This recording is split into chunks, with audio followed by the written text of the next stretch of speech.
निवेदिका पल्लवी।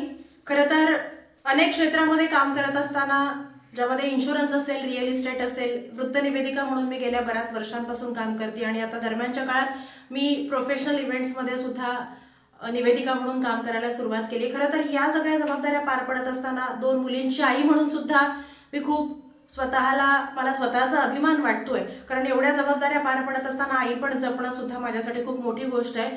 पण या 2-4 दिवसामध्ये खरं तर मन हेलावून टाकणारी एक घटना वारंवार नजरेसमोर येते आणि या घटनेनंतर जिथे तिथे फक्त हाच विचार किंवा हीच बातमी किंवा हेच वाचण्यामध्ये येते, स्वारगेटमध्ये एका 26 वर्षाच्या तरुणीवर बलात्कार घडला आणि हे पाहिल्यानंतर खरंच मन सुन्न झालंय आणि हृदय सुद्धा अगदी हेलावून आणि पिळवटून टाकणारी ही घटना घडलीय।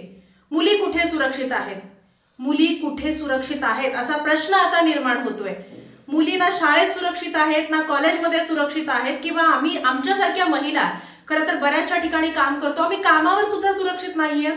आणि स्वारगेटमध्ये जी घटना घडलीय त्यानंतर तर आता हे सुद्धा सिद्ध होते की सार्वजनिक ठिकाणी सुद्धा महिला सुरक्षित नाहीयेत। हा तोच भारत देश आहे का ज्या भारत देशामध्ये छत्रपती शिवाजी महाराजांचा इतिहास प्रत्येकाला परिचित आहे? छत्रपती शिवाजी महाराजांनी खरं तर त्यांच्या इतिहासामध्ये अनेक पराक्रमांसह अगदी दुश्मनाला सुद्धा हेवा वाटावा असा छत्रपती शिवाजी महाराजांचा गुण, आणि तो गुण खरं तर सर्वांना परिचित आहे। प्रत्येक परस्त्रीकडे माता भगिनींच्या नजरेनं पाहणारे आपले छत्रपती शिवाजी महाराज, आणि हा इतिहास आपल्या प्रत्येकाला माहितीये। आपण नुकतीच शिवाजी महाराजांची जयंती साजरी केलीये। ही जयंती खऱ्या अर्थानं साजरी झालीये का? तर नाही। छत्रपती शिवाजी महाराजांची जयंती मला असं वाटतंय की तेव्हाच साजरी होईल जेव्हा त्यांचे विचार खऱ्या अर्थानं आपण अंमलात आणू, आणि गरज आहे ती छत्रपती शिवाजी महाराजांच्या विचारांची जयंती साजरी करण्याची। अत्यंत दुर्दैवी घटना घडलेली आहे। सोशल मीडिया असेल, युट्यूब असेल, प्रत्येक ठिकाणी पेपरमध्ये असेल हीच घटना समोर येते। असा एकही आठवडा जात नाहीये ज्या आठवड्यामध्ये बलात्कार, लैंगिक शोषण किंवा अन्याय अत्याचाराची घटना समोर येत नाहीये।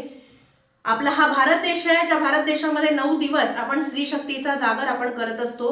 प्रत्येक स्त्रीमध्ये माता लक्ष्मी, माता सरस्वती, मा दुर्गा, मा काली अशी रूपं आपण पाहतो, आणि नक्कीच त्या रूपांच्या माध्यमातून ती नेहमीच खरं तर त्या अर्थी स्वतःचं तिने योगदान दिलेले, आणि म्हणूनच 9 दिवस त्या स्त्रीची त्या नवरात्र उत्सवामध्ये पूजा केली जाते। यानंतर एवढंच म्हणावंसं वाटतं, जागतिक महिला दिन येतोय, म्हणजे हे 9 दिवस आणि ह्या जागतिक महिला दिनाचा एक दिवस, म्हणजे 10 दिवस फक्त आम्ही महिला सुरक्षित आहोत का? फक्त 10 दिवस आमचा सन्मान करायचा का? हा आपला भारत देश आहे की ज्या भारत देशामध्ये खरं तर आपण छत्रपती शिवाजी महाराजांचा हा विचार पुढे घेऊन जाण्याची गरज आहे। आणि आमच्यासारख्या महिला कामानिमित्त आम्हाला बाहेर पडावं लागतं, जावं लागतं, वेळेचं नियोजन नसतं, भीती वाटायला लागली स्त्री असल्याची, मुली सुरक्षित नाहीयेत। मला 2 मुली आहेत, मुलींच्या भविष्याची स्वप्न मी आत्तापासून पाहते, आणि ही स्वप्न साकार होण्यासाठी त्यांना पर ठिकाणी आम्हाला कदाचित पाठवावं लागेल। या घटना पाहिल्यानंतर किंवा अशा या घटना ऐकल्यानंतर मुली सुरक्षित कुठंच नाहीयेत हे खरं तर समोर येते आणि अतिशय वाईट वाटतंय। त्यामुळे मला एवढंच म्हणावंसं वाटतं या सरकारला की अशा या नराधमांना आपण तात्काळ शिक्षा देणारे कायदे आपण अंमलात आणावेत, जेणेकरून आमच्यासारख्या स्त्रिया खरं तर सार्वजनिक ठिकाणी असतील, शाळा असतील, किंवा आम्ही जिथे काम करतो अगदी रस्त्यावर सुद्धा आम्ही सुरक्षित असलं पाहिजे। त्यामुळे अशा नराधमांवर आपण तात्काळ कारवाई करावी आणि असे कायदे अंमलात आणावेत, जेणेकरून असा विचार कुणाच्या डोक्यातही येणार नाही किंवा असे विचार खरं तर यायलाच नाही पाहिजेत। एवढंच मला सांगायचंय। धन्यवाद।